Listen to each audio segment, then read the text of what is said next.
Hello बच्चों, let's see this question.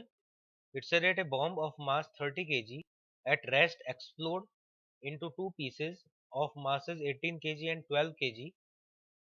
The velocity of 18 kg mass is 6 meter per second. The kinetic energy of the other mass is. 2005 में question पूछा गया था. Question को solve करने के लिए हमारा की कॉन्सेप्ट होगा.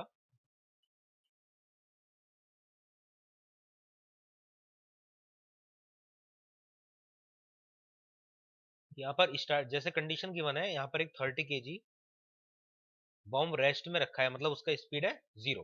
इसके बाद वो दो फ्रेगमेंट्स में डिवाइड हुआ. ये दो फ्रेगमेंट्स हो गए और एक है 18 केजी और एक है 12 केजी. उसमें बोला है कि 18 केजी का वेलोसिटी है 6 मीटर पर सेकंड, तो इसका वेलोसिटी है सपोज 6 मीटर पर सेकंड. तो हमें 12 केजी का वेलोसिटी बताना है, तो वेलोसिटी ऑफ 12 इज अननोन. ये हम पहले कैलकुलेट करेंगे. फिर है question kinetic energy of the other mass. तो ये जो 12 केजी है, इसका काइनेटिक एनर्जी भी कैलकुलेट कर लेंगे. सो फर्स्ट ऑफ ऑल हम अप्लाई करेंगे conservation of linear momentum, because यहाँ पर जो एक्सप्लोजन होते हैं उनमें एक्सटर्नल फोर्सेस जीरो होते हैं. एक्सप्लोजन में जो केमिकल फोर्स होते हैं वो होते हैं इंटरनल फोर्सेस. तो एक्सटर्नल फोर्सेस यहाँ पर जीरो होंगे, तो हम अप्लाई कर सकते हैं कंजर्वेशन ऑफ लीनियर मोमेंटम. तो यहाँ पर हम लिख देंगे कि momentum before the explosion equal to momentum after the explosion. तो बिफोर द एक्सप्लोजन देखें तो रेस्ट में था, तो एम इंटू वी करेंगे, जीरो आ जाएगा. एंड आफ्टर देखेंगे तो momentum of 18 plus momentum of 12. तो यहाँ से रिजल्ट आया that momentum of 12 kg is minus of the momentum of 18 kg. 12 kg का जो मोमेंटम है वो 18 के जस्ट अपोजिट है, मतलब एक फ्रेगमेंट लेफ्ट में जाएगा तो दूसरा राइट में जाएगा. एक तो ये क्लियर हुआ, और दूसरा डायरेक्शन यहाँ पर अमाउंट जो है वो सेम है. तो अमाउंट यहाँ पर सेम है, तो हम काइनेटिक एनर्जी इजीली कैलकुलेट कर सकते हैं.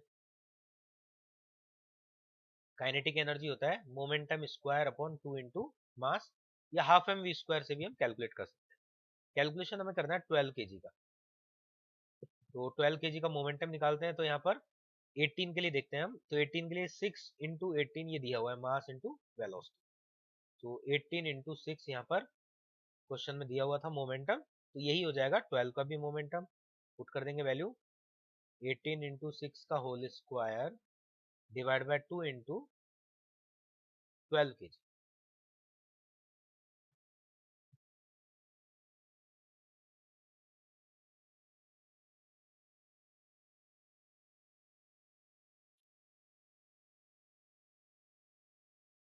तो 9 इंटू 18 आ जाएगा इंटू 3. इसको सॉल्व कर लेंगे, then answer will be 486 joule. तो इस टाइप से हम काइनेटिक एनर्जी कैलकुलेट कर सकते हैं. ये हो गया 486 जूल. अगर हमें पी स्क्वायर अपॉन 2 एम से नहीं करना, तो हम यहाँ पर पहले वेलोसिटी निकालेंगे और फिर हाफ एम वी स्क्वायर से भी इसको सॉल्व कर सकते हैं. दोनों method. So here option B will be correct. Hope you understand it well. Best of luck.